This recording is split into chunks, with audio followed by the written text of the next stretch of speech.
Hector Cooper, c'est un entraîneur argentin âgé de 65 ans qui est passé dans, on va dire, quelques clubs européens, notamment l'Inter de Milan, Mallorca, Valence, avec lesquels il a disputé quand même 2 Ligues de Champions. Donc c'est pas un nom inconnu du football international. Donc c'est quand même, on va dire, un choix assez judicieux qui permettra justement à cette sélection nationale de la République démocratique du Congo, on l'espère en tout cas nous tous, recouvrir en tout cas son blason terni et que une qualification pour la Coupe du Monde viendra effectivement avec son apport.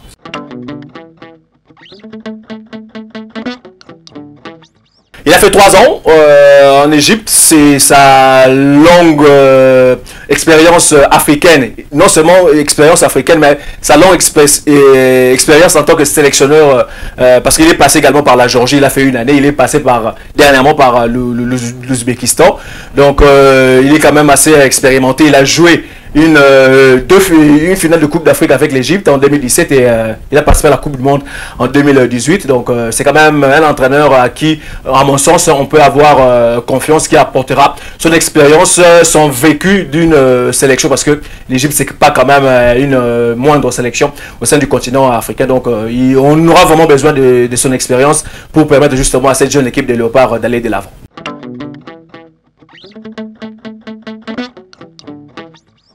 Sonora, tout simplement, parce que sur le plan, on va dire, tactique ou technique, nous avons quand même assez de bons joueurs qui comprennent ce qu'on leur dit, mais il manquait seulement, on va dire, un nouveau souffle, un nouveau discours qui pourra peut-être, on va dire, booster cette équipe, avoir une autre manière de réfléchir justement pour essayer d'atteindre les objectifs ou l'objectif principal que nous voulons tous, c'est que les Léopards se qualifient pour la prochaine Coupe du Monde au Qatar. Donc il apportera principalement son aura qui pourra peut-être convaincre les binationaux qui sont encore hésitants pour le moment à venir rejoindre cette sélection.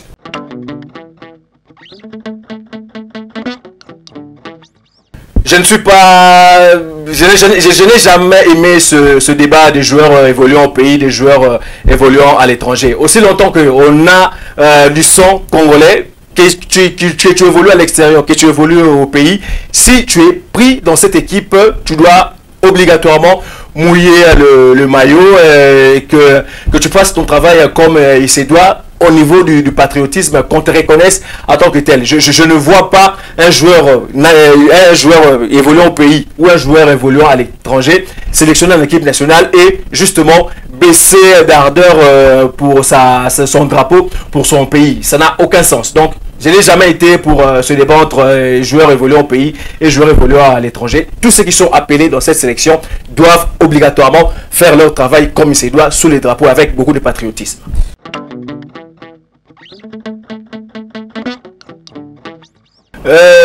Bon, c'est une politique, à mon sens, qui a, je donne mon point de vue, qui a échoué, peut-être, sous Christian Seng Ibembe, mais sous Florent Ibenge, Ibenge a fait 5 ans, c'est que les gens n'ont pas peut-être à l'idée. Florent Ibenge n'a pas été remercié par la FECOFA. Florent Ibenge a démissionné à la tête des Léopards de la République démocratique du Congo. Et on peut revenir en arrière. Je ne sais pas s'il y a un sélectionneur qui a fait 5 ans. De tous les sélectionneurs qui sont passés à la tête de cette équipe nationale, je ne sais pas s'il y a quelqu'un ou un entraîneur qui a fait 5 ans.